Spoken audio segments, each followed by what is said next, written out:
Hello and welcome to Cipriano Painting's video on how to paint with red paint. Now the first thing we do, and you'll see coming up here in the video, we're going ahead and we're rolling on the final coat. Prior to this we had painted it with gray paint over the bare walls with the gray paint. You can use a gray primer or a paint.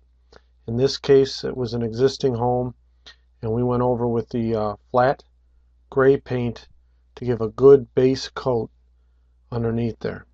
Then we put on 2 coats of red paint in a normal fashion, and then this is the final coat.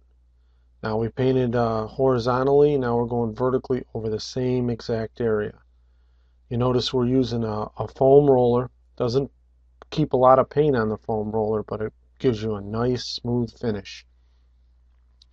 We're going over what we already did, getting close, so you gotta get real close and just kind of go over. Don't leave any voids, any open areas.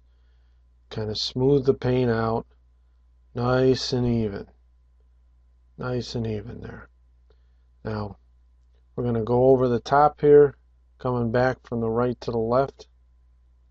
And as we do this, just wanted to tell you, any areas that you put the brush to, any areas that you're cutting in, you want to go over those with the roller as close as you can possibly get to the woodwork, whether it's the door frame, the baseboards, or even the ceiling.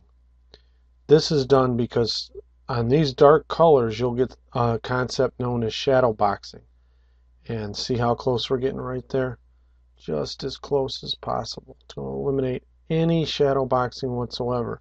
And shadow boxing is where the parts that you brushed in will actually appear to be a different color than the parts that you roll. That's why it's called boxing. And over here we're cutting it in. You see we're cutting it in quite high, nice and smooth, making sure that we get everything covered. So if there's any gray showing through, we get every little spot for a nice professional finish. Going over here, cutting in a little bit. Now you notice this is the second part of the same wall. We did not cut in the whole wall like we might do on a regular paint job. You've got to keep what you call a wet edge. And the wet edge concept is you don't let the paint dry and then try to do it. You'll get streaking. You'll get your shadow boxing, you'll get your streaking. So now we're going to go ahead and start rolling. And you notice we're rolling on the driest part, getting up there before that dries, because we want to keep that open edge. Right down next to the plug, going over the areas where the brush had been cutting around the plug, going all the way down to the bottom as far as we can get. No boxing, no streaking. We take our time here, do it in little blocks. Now we go the other way.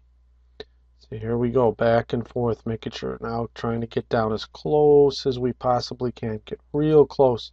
If you can get within a 1/16 of an inch, that's pretty good. But for a nice professional job, we get about a 32nd of an inch close to the baseboard as we can.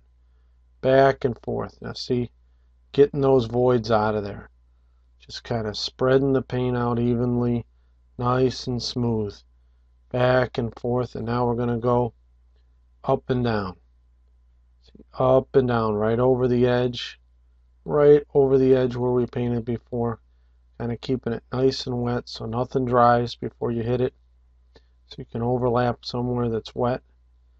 Nice and dry. There you go. There you go. I see you do this in nice little blocks, little sections, so you're not allowing the stuff that you brushed in to dry before you start to roll, or the stuff that you're rolling doesn't go against something that's already dry, or you'll have a streak right there. It's not the same as painting with a regular color or with regular paint. And it's not just, there's a little pick, get that off of there. There you go. It's not just red paint. It's any paint that requires the paint store to mix it up in what they call an accent base. If you hear the guy at the paint store tell you, the clerk, that he's using an accent base on the color you picked, this is the method you're going to have to take. So make sure you get enough materials and you devote enough time, because this is now actually the 4th coat on this wall. First the gray, 2 coats of red put on in a traditional manner, and then the final coat nice and smooth, back and forth here. Now make sure you leave no roller marks, no marks between sections.